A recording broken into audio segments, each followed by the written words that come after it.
Hello and welcome to our reaction to Class Episode 5, Brave-ish Heart, our Ish. Braveheart. Yeah, so it's an okay-ish episode, I guess. Well, I'm just gonna say this now. This episode, it was messy, shall we say? Like, Yeah, I'd it agree. was completely unfocused. Because you had these two completely different plot lines going on at the same time, and their focus wasn't on the more interesting one where they're on the other planet, but no, they wanted to focus on these flower petals, Yeah, it was, and I felt the way that they tied it together at the end really didn't help, but, I mean, okay, so, end of last week, we've got this brave Ram, who's, doing anything for April, and the first we see of him is Scaredy Cat Ram, running through this, I mean, yes, it would be kind of a bit terrifying, but he looks a bit kind of like, oh no, there's this shadow guy after me, I'm just going to stand still where he can just kill me against this rock. You know what happened to Ram, who was fighting the Shadow King earlier on in this season? yeah. It's like, and he went to, like, Scaredy kind of Cat. It was kind of, I found it kind of contradicted. Kind of clash, maybe showing him in a different light to start off with. But also, how did he get separated from April? yeah, I mean, he was like, I've been looking everywhere for you. Especially later in the episode, when they go through the portals, they all go to the same place. They jumped in together. How did they end up separated? Unless Maybe April she ran off. Yeah. Yeah, I guess she ran off. But yeah, so I mean, the pre-title sequence is cool. I mean, it still feels a bit like the finale's been too early. It was kind of, the stakes were the highest yet here, with the weapon being almost used by Charlie, which was really, like, kind of pretty. Really, I really loved the kind of artistic design of the weapon. Yeah. But finally we got a bit more Miss Quill, I guess, though it is messy. I was still happy that we got a bit more Quill. And like what drives her, especially when she slaps Charlie and then it starts, eating her brain, which proved it's actually real and not a psychological thing. Like, haha, we tricked you. I'm glad they didn't cop out with that. Yeah. No. There was never anything there to start with. Ooh. But they might be getting it removed by next week's episode. Well, we will find out. I mean, it will definitely make things a bit more interesting, I guess, because then she could kill Charlie, so she could become an enemy rather than a helper. But we will see. I mean, I definitely, the new headmistress, really love her character. Oh yeah, yeah. This is literally the most interesting kind of I think story arc in a Doctor Who series for quite a while, really. I generally am interested about who these governors are. I'm generally interested, I'm sold on the entire arc, really, of what do they want, I'm interested, and I hope they kind of give us at least a large bit of information by the end of the series, and don't just cop out by doing, leaving us like Series 5 did with loads of questions, like who actually blew up the TARDIS, I think because of how untested it is, I reckon they'll try to wrap it all up by the end, because I doubt they're planning for a Series 2, at least right off the bat, because this is kind of an untested property, as it were. Like, usually, we've seen this in other shows, like, even if they do get another season, they tend to wrap up the story arcs in the first season, and maybe start to have a wider arc come the second series. Yeah, I hope you're right. But yes, so the spine thing, I guess, is a thing that happened. I mean, okay. I'm confused. They used a mirror shot though. Hey, my favourite, when she's clearing up the blossom petals, which I still really love that as an idea of an invasion. That is a creative kind of thing. And if Panic got its own episode, it might have been more effective. But exactly. But in a way, it kind of did. But the thing is that is not where we were invested at. After last week, we were invested on Aram and April's journey in the Shadowkin planet, and yet we were focusing on these flower petals on Earth, which is a sub thing. Yeah, and that was a minor subplot in the previous episode, and yet suddenly, the It major really does. plot It point. puts away the focus from where the focus should be. Really. Yeah, I'd agree. But let's talk about April. I quite like that they kind of. I got confused on like the powers, so I'm like, how the hell could she actually, sword fight and stuff? And Because she got powers from her mum or something, and they. no, it was the sword fighting. I guess all that knowledge came from the Shadowkin. Well, no, I think they explained because she said in early on in the episode that she got a more control of her powers because of what happened with her mum or something, and that's why their hearts were connected because of The anger. It was like a throwaway line, really, but like I'm pretty sure it was because of her mother that she could help to control what she was doing better and not. Oh yeah, no, but it was like it helped to control it, but the powers were from the Shadowkin itself. Oh yeah, no, the powers were, yeah, and she was using them before, but she can now control them. But yeah, I thought she beat the Shadowkin a bit too easily. Yeah, these trained warriors against one girl. It was kind of it was a bit too easy. It felt a bit like a CBBC kind of show. Oh yay! I can suddenly sword fight and I can kill all these baddies. That's amazing. Yeah, I was thinking. At least the sword fight was okay, I guess. There was some cool angles. It wasn't really a lot to it. Like there was more than the Christmas invasion. True. But anyway, there's a later podcast for people who are listening to this. Well, earlier podcast for us. We've already recorded it, but yes. I mean, classic Doctor Who quarry. It's true. Oh yeah, Ram's line about the Hobbit being the Lord of the Rings being a really old movie that his dad likes. Excuse me, Ram. You were basically born at the same time that it came out. Yeah. It doesn't have a very good perception of what a really old movie is. But as you can say, The Hobbit itself has been coming out till like 2 years ago or something. Yeah. It was so dumb. Yeah, that line. They're a better Star Wars, it worked in Civil War with, Peter Parker saying that really old movie. Because that was, at least 15 years before he was born, So, yeah.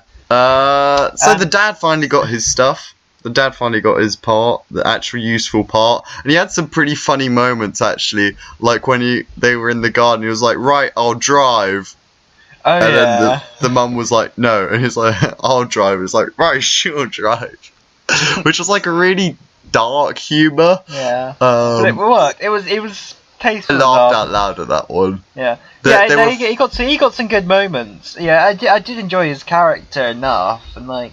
And then when he was he's like, "I'm going in after our daughter," and it's just like, "Well, go then." And the other part which made me laugh was when Tanya was with the parents at the end, just like, "I'm glad I didn't bring my mum." Oh yeah, I laughed funny. at that as well. Yeah. I mean, Tanya got a bit to do again, but again, not really that much. If you look at what she actually did in the episode, she just sort of stood around with the parents, who were kind of, for the most part, kind of secondary to all the children. So it was. I mean, like she became a secondary character. She became less useful than the character which isn't even considered part of the main character, which is the boyfriend. I'm glad they brought in the parents on it though. It was like in the Sarah Jane Adventures. It just makes sense. Especially like Ram's dad and how he got more like. I'm really digging Ram's dad. Yeah. He's just everything works about his character. It's good though. He's a bit understanding guy. Yeah, and how he's like, "You told me there were no more aliens, because I was gonna say, I wouldn't be happy for my child to be fighting aliens and not, be there helping at least, It's odd. One scene which really stood out, but really didn't further the plot was when they were talking about the religion. Oh yeah. I really did like that scene. It was a nice moment. I think that could have been a better place to put that. I thought it was too early on. Yeah, they were building up all this oh, we've got to get there quickly. I've got to kill the dragon before they kill everybody, and then they stopped to talk about religion. I think it should have come when they were, the stakes were up against them and they were talking about what they believe in. That would have been more. But I did still enjoy. I did enjoy that scene still. Yeah, it was a nice enough moment. It was a nice enough moment. And I'd say the other highlight was when April's dad is talking to her. Yeah, just before she kills. That was a nice moment. And like, yeah, they kind of shown him in a quite likable light, despite what he did. Which I don't know if they'll take that any further or not throughout the series, like, because they just told him at the end just to go, and they were cool. But I think he won't be back this season. But I think season 2 he'll. Assuming there is a season 2. Yeah, if there is. Though I think at the moment the reception it's getting is pretty decent. I mean, this episode it was the parts with it. They were all decent parts, but it was just edited together and written together. Actually, that's another point. Actually, some scenes ended when they didn't feel like they ended. Actually, I would say the editing was a little rough here as well. It's like not every scene quite felt like it flowed, and some of them cut off when you don't think they're supposed to cut off, and yeah. Also, the random guy who ran into the window with the blossoms because he was dying.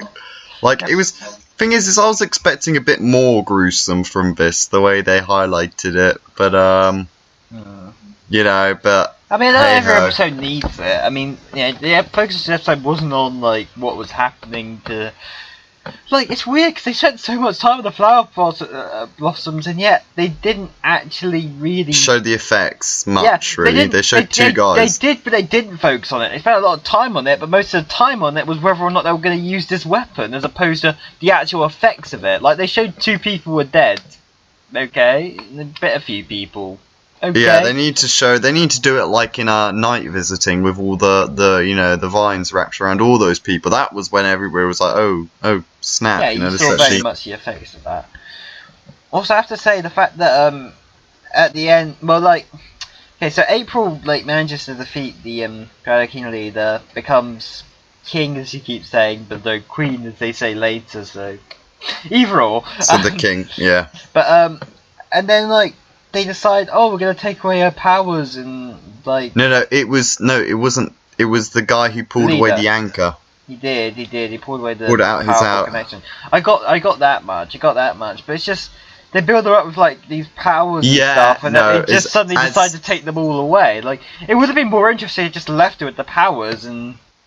Maybe. Yeah, I think that could have been a more interesting kind of. But then any threat, she could just use the Shadowkin. It's true, but because they're pretty solid. Well, no, it didn't necessarily. That's one thing that annoyed me. Like, she'd have to keep opening the portals and stuff, and as a general thing, she wouldn't necessarily have time to do that. It's just I wanted her to keep using the swords. That would have been quite cool. I mean, I felt that annoyingly the blossoms were defeated way too easily. It was like, smoke, It's all smoke and mirrors. Yeah, it was just I felt a bit kind of that was a bit Deus Ex Machina, anticlimactic, I guess. Though it made sense for the episode, I guess. Anything else? Oh yeah, so let's talk about the other main kind of thing is the weapon in general, and that scene. Filmed really well. I really like the directing in that scene, and definitely the artistic side. I mean, sorry, did that woman want to be knocked out? Because I mean, she's not dumb, okay? And for her to turn her back on the guy, the one she's threatening, to then get hit with a candlestick. Yeah, that in the study. There was only a 30.2% chance that would happen. Yeah, is she that dumb to let that happen, or or did she want to? Because he hit her pretty hard, okay, and she didn't bleed one bit or be pissed off. Like, the hell? Unless she's a robot, but then she said she wasn't. So hey ho, there you go. But she's one of the governors in the bit. So yeah, it's just tougher.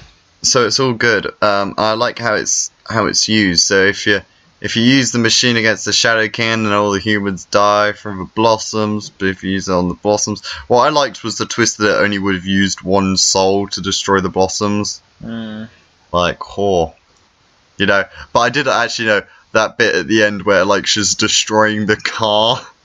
It's like, that's not my car. No, yeah. That was the other thing that made me laugh out loud. Because it was red, she just assumed. Did you just assume my colour? You just assume my car. Yeah. I am in fact a Fiat. You cis white You quill cis white scum. Ford. Yeah. God. Check your privileges before Check destroying. But yeah, it was okay. Yeah, I feel taking away the powers from April was really kind of like, oh wait, we can't have her this powerful. Let's, just he pulls out the anchor. So whether we will see the Shadow King again in this, to be honest, that's my biggest issue, is that they've kind of, in many ways, reverted everything back to how it was before the episode. In many ways, like nothing has really moved on. except because we know about the weapon. But that's it. Okay, everybody knows about the weapon now. Well, at least I think that could have been done in a different story, though. Yeah, that could have had its own. We could have just had the blossoms. But yeah, no, but the thing is that between Charlie Miss Quill, at least for the second, until they take the thing out of her head, is the same. She's still the servant. Charlie's still kind of thinking the same as he did in many ways. April hasn't moved on and now doesn't have her superpowers that she has before, but yet their hearts are still connected. Ram and April are still together. Ram has still kind of got over it and hasn't changed at all. Like, nothing has really changed between any of the... And the Shadow King, like, by the next episode, probably that guy is going to be back as the leader, because of April not being the Shadow King as much anymore and stuff.